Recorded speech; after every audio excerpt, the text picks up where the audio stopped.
ഹുവാവയുടെ Huawei Mate 60 Pro Plus എന്ന പുതിയൊരു smart phone ഇപ്പോൾ ലോഞ്ച് ചെയ്തിട്ടുണ്ട്. ഈ ഒരു വീഡിയോയിൽ നമ്മൾ നോക്കാൻ പോകുന്നത് Huawei Mate 60 Pro Plus എന്ന സ്മാർട്ട് ഫോണിനെ പറ്റിയിട്ടാണ്.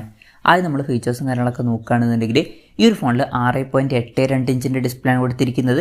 1.5K റെസൊല്യൂഷനും കാര്യങ്ങളൊക്കെ ഇതിൽ വരുന്നുണ്ട്. റെസൊല്യൂഷൻ വരുന്നത് 1260x2220 ആണ്. അപ്പോൾ ഫുൾ HD റെസൊല്യൂഷനേക്കാളും കുറച്ചും കൂടി ബെറ്റർ ആയിട്ടുള്ള റെസൊല്യൂഷനൊക്കെ ഇതിൽ വരുന്നുണ്ട്. പിന്നെ 10 ബിറ്റ് ഡിസ്പ്ലേ ആണ് ഇതിൽ കൊടുത്തിരിക്കുന്നത്. LTPO OLED ഡിസ്പ്ലേ ആണ് ഇതിൽ ഉപയോഗിച്ചിരിക്കുന്നത്. അപ്പം OLED പാനൽ വരുന്നുണ്ട്, അതുപോലെ തന്നെ LTPO എന്നുള്ള ഫീച്ചറും വരുന്നുണ്ട്. അതായത് റിഫ്രഷ് റേറ്റ് 1 ഹെർട്സിൻ്റെയും 120 ഹെർട്സിൻ്റെയും ഇടയിലായിട്ട് അഡ്ജസ്റ്റ് ചെയ്യാൻ കഴിയുന്നതായിരിക്കും. മാക്സിമം 120 ഹെർട്സിൻ്റെ റിഫ്രഷ് റേറ്റ് ആയിരിക്കും ഇതിൽ സപ്പോർട്ട് ചെയ്യുക. പിന്നെ 300 ഹെർട്സിൻ്റെ ടച്ച് സാമ്പിളിംഗ് റേറ്റും ഇതിൽ സപ്പോർട്ട് ചെയ്യുന്നുണ്ട്. പിന്നെ പഞ്ചോൾ ഡിസൈനാണ് ഈ ഫോണിൽ വരുന്നത്. പക്ഷേ ഇൻട്രസ്റ്റിംഗ് ആയിട്ടുള്ള ഒരു കാര്യം എന്താ വെച്ചാൽ 3 പഞ്ചോൾ കൊടുത്തിട്ടുണ്ട്. ടോപ്പ് സെൻറ്റർ ഭാഗത്തായിട്ടാണ് ഈ പഞ്ചോളുകൾ വരുന്നത്, പക്ഷേ 3 എണ്ണം വരുന്നുണ്ട്. പിന്നെ 1440 ഹെർട്സിൻ്റെ PWM ഡിമ്മിങ് എന്നുള്ള ഫീച്ചറും ഇതിൽ വരുന്നുണ്ട്. ഈ ഫോണിൻ്റെ ഫ്രണ്ടിൽ കുണ്ലും ഗ്ലാസിൻ്റെ പ്രൊട്ടക്ഷനും കാര്യങ്ങളൊക്കെ കൊടുത്തിട്ടുണ്ട്. അപ്പം ഈ ഒരു ഫോണിൽ അത്യാവശ്യം നല്ല ഡിസ്പ്ലേ ഫീച്ചേഴ്സും കാര്യങ്ങളൊക്കെ വരുന്നുണ്ട് എന്ന് പറയാവുന്നതാണ്. ഡിസ്പ്ലേ ഫിംഗർ പ്രിൻറ്റ് സെൻസർ ഈ ഫോണിൽ വരുന്നുണ്ട്. IP68 റേറ്റിംഗ് ഇതിൽ സപ്പോർട്ട് ചെയ്യുന്നുണ്ട്. അപ്പം ഈ ഫോൺ വാട്ടർ റെസിസ്റ്റൻറ്റും അതുപോലെ തന്നെ ഡസ്റ്റ് റെസിസ്റ്റൻറ്റുമാണ്. പിന്നെ പ്രോസസ്സറിൻ്റെ കാര്യം പറയുകയാണെന്നുണ്ടെങ്കിൽ കിരിൻ 9000S എന്ന പ്രോസസ്സറാണ് ഈ ഫോണിൽ കൊടുത്തിരിക്കുന്നത്. ഇത് കിരിൻ്റെ പുതിയ പ്രോസസ്സറാണ്. മറ്റ് ഫ്ലാഗ്ഷിപ്പ് ലെവലിൽ വരുന്ന പ്രോസസ്സറുകളുടെ അത്ര വരുന്ന പെർഫോമൻസ് കിട്ടിക്കൊള്ളണം എന്നില്ല, എന്നാലും അത്യാവശ്യം നല്ല പെർഫോമൻസും കാര്യങ്ങളൊക്കെ വരേണ്ടതാണ്. 5G സപ്പോർട്ടും കാര്യങ്ങളൊക്കെ ഈ ഫോണിൽ വരുന്നുണ്ട്.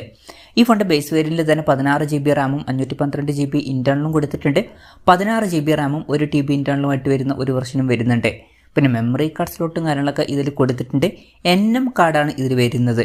പിന്നെ IR ബ്ലാസ്റ്റർ എന്നുള്ള ഫീച്ചർ ഇതിൽ കൊടുത്തിട്ടുണ്ട്. ഈ ഫോൺ റിമോട്ടൊക്കെ ആയിട്ട് യൂസ് ചെയ്യാവുന്നതാണ്. NFC എന്നുള്ള ഫീച്ചർ സപ്പോർട്ട് ചെയ്യുന്നുണ്ട്. പിന്നെ 2-വേ സാറ്റലൈറ്റ് കമ്മ്യൂണിക്കേഷൻ എന്നുള്ള ഫീച്ചറും ഇതിൽ വരുന്നുണ്ട്. അപ്പോൾ സാറ്റലൈറ്റ് വഴിയൊക്കെ കമ്മ്യൂണിക്കേറ്റ് ചെയ്യാവുന്നതാണ്. ഹാർമണി OS സോഫ്റ്റ്വെയർ ആണ് ഇതിൽ കൊടുത്തിരിക്കുന്നത്. ശ്രദ്ധിക്കേണ്ട ഒരു കാര്യം, ഇതിൽ ഗൂഗിളിൻ്റെ സപ്പോർട്ടും കാര്യങ്ങളൊന്നും ഉണ്ടാവില്ല. പ്ലേ സ്റ്റോർ, യൂട്യൂബ് ഇതുപോലുള്ള ആപ്പുകളൊന്നും ഇതിലുണ്ടാവില്ല. പിന്നെ ഇപ്പം ചൈനീസ് മാർക്കറ്റിലാണ് ഈ ഫോൺ ലോഞ്ച് ചെയ്തിരിക്കുന്നത്. അവിടെ ഒരു ഫോണുകൾക്കും ഗൂഗിളിൻ്റെ സപ്പോർട്ടും കാര്യങ്ങളൊന്നും ഇല്ല, കാരണം ഗൂഗിൾ ഓൾറെഡി അവിടെ ബാനാണ്. ഇനി ക്യാമറയുടെ കാര്യം പറയുകയാണെന്നുണ്ടെങ്കിൽ ഫോണിൻ്റെ പിന്നിൽ ട്രിപ്പിൾ ക്യാമറ സെറ്റപ്പ് കൊടുത്തിട്ടുണ്ട്. 48 മെഗാ പിക്സൽ മെയിൻ ക്യാമറ സെൻസറാണ് ഈ ഫോണിൽ വരുന്നത്. എടുത്തു പറയേണ്ട കാര്യം, വേരിയബിൾ അപ്പർച്ചറിലാണ് ഈ ഒരു സെൻസർ വരുന്നത്. f1.4ൻ്റെയും അതുപോലെ തന്നെ f4.0യുടെയും ഇടയിലാണ് അപ്പർച്ചർ വരുന്നത്. ഇതിൽ OS എന്നുള്ള ഫീച്ചറൊക്കെ സപ്പോർട്ട് ചെയ്യുന്നുണ്ട്. രണ്ടാമത് 40 മെഗാ പിക്സൽ ഒരു അൾട്രാ വൈഡ് ആംഗിൾ ലെൻസ് കൊടുത്തിട്ടുണ്ട്. മൂന്നാമത് 48 മെഗാ പിക്സലിൻ്റെ f3.0 അപ്പർച്ചറിൽ വരുന്ന അൾട്രാ മാക്രോ ടെലിഫോട്ടോ ലെൻസ് കൊടുത്തിട്ടുണ്ട്. ഇതിലും OS എന്നുള്ള ഫീച്ചർ സപ്പോർട്ട് ചെയ്യുന്നുണ്ട്. സെൽഫി ക്യാമറയുടെ കാര്യം പറയുകയാണെന്നുണ്ടെങ്കിൽ ഫ്രണ്ടിൽ 13 മെഗാ പിക്സൽ സെൽഫി ക്യാമറ കൊടുത്തിട്ടുണ്ട്. ഇത് കൂടാതെ ഒരു 3D TOF ലെൻസും വരുന്നുണ്ട്. ഓൺ പേപ്പർ അത്യാവശ്യം നല്ലൊരു ക്യാമറ സ്പെസിഫിക്കേഷനും കാര്യങ്ങളൊക്കെ ഈ ഫോണിൽ വരുന്നുണ്ട് എന്ന് പറയാവുന്നതാണ്.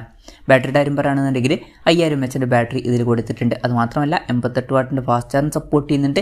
50 വാട്ടിൻ്റെ വയർലെസ് ചാർജിങ് സപ്പോർട്ടും 20 വാട്ടിൻ്റെ റിവേഴ്സ് വയർലെസ് ചാർജിങ് സപ്പോർട്ടും ഇതിൽ വരുന്നുണ്ട്. Type-C ചാർജിങ് പോർട്ടും ഇതിൽ കൊടുത്തിട്ടുണ്ട്. പിന്നെ USB 3.1 Gen 1ൻ്റെ സപ്പോർട്ടും കാര്യങ്ങളൊക്കെ വരുന്നുണ്ട്. ഈ ഒരു ഫോണിൽ അത്യാവശ്യം നല്ലൊരു ബാറ്ററി സെറ്റപ്പും കാര്യങ്ങളൊക്കെ കൊടുത്തിട്ടുണ്ട് എന്ന് തന്നെ പറയാവുന്നതാണ്. ഇതൊക്കെയാണ് ഫീച്ചേഴ്സിനെ പറ്റി പറയാനുള്ള കാര്യങ്ങൾ. പിന്നെ ഈ ഒരു സ്മാർട്ട് ഫോൺ ഇപ്പം ഇന്ത്യൻ മാർക്കറ്റിൽ ലോഞ്ച് ചെയ്തിട്ടില്ല. ഇപ്പോൾ ചൈനീസ് മാർക്കറ്റിലാണ് ഈ ഫോൺ ലോഞ്ച് ചെയ്തിരിക്കുന്നത്. വിലയുടെ കാര്യം പറയുകയാണെന്നുണ്ടെങ്കിൽ ചൈനീസ് മാർക്കറ്റിൽ ഈ ഫോണിൻ്റെ വില ഒഫീഷ്യലായിട്ട് അനൗൺസ് ചെയ്തിട്ടില്ല. എന്നാലും റിപ്പോർട്ടുകൾ പറയുന്നത് 9000 യുവാൻ എന്ന പ്രൈസിങ്ങിലാണ് ഈ ഫോണിൻ്റെ വില വരിക എന്നാണ്. അതായത് 1,02,000 രൂപ പ്രൈസ് റേഞ്ചിൽ. പിന്നെ ഈ ഫോൺ ഇന്ത്യൻ മാർക്കറ്റിൽ ലോഞ്ച് ചെയ്യുമെന്ന് വെച്ചാൽ മിക്കവാറും ഈ ഫോൺ ഇന്ത്യൻ മാർക്കറ്റിൽ ലോഞ്ച് ചെയ്യാൻ ചാൻസ് ഇല്ല. ഇപ്പോൾ അടുത്തൊന്നും Huawei അവരുടെ ഫോണുകൾ ഇന്ത്യൻ മാർക്കറ്റിൽ ലോഞ്ച് ചെയ്തിട്ടില്ല. പക്ഷേ ഗ്ലോബൽ മാർക്കറ്റിൽ ലോഞ്ച് ചെയ്യാൻ ചാൻസ് ഉണ്ട്. യൂറോപ്യൻ കൺട്രീസിലും അതുപോലെ തന്നെ ഗൾഫ് രാജ്യങ്ങളിലൊക്കെ ഈ ഫോൺ ലോഞ്ച് ചെയ്തേക്കാം. എന്തായാലും കൺഫർമേഷൻസ് ഒന്നും ഇപ്പം പുറത്ത് വന്നിട്ടില്ല. എന്തായാലും Huawei Mate 60 Pro Plus എന്ന പുതിയൊരു സ്മാർട്ട് ഫോൺ ഇപ്പോൾ ലോഞ്ച് ചെയ്തിട്ടുണ്ട്. അത്യാവശ്യം നല്ല ഫീച്ചേഴ്സും കാര്യങ്ങളൊക്കെ ഈ ഫോണിൽ വരുന്നുണ്ട് എന്ന് പറയാവുന്നതാണ്. പിന്നെ വിലയും അതിനനുസരിച്ചിട്ട് അത്യാവശ്യം കൂടുതലായിട്ട് തന്നെ വരുന്നുണ്ട്. എന്തായാലും ഈ ഫോണിനെ പറ്റിയിട്ടുള്ള നിങ്ങളുടെ അഭിപ്രായം ജസ്റ്റ് ഒന്ന് കമൻറ്റ് ചെയ്യുക.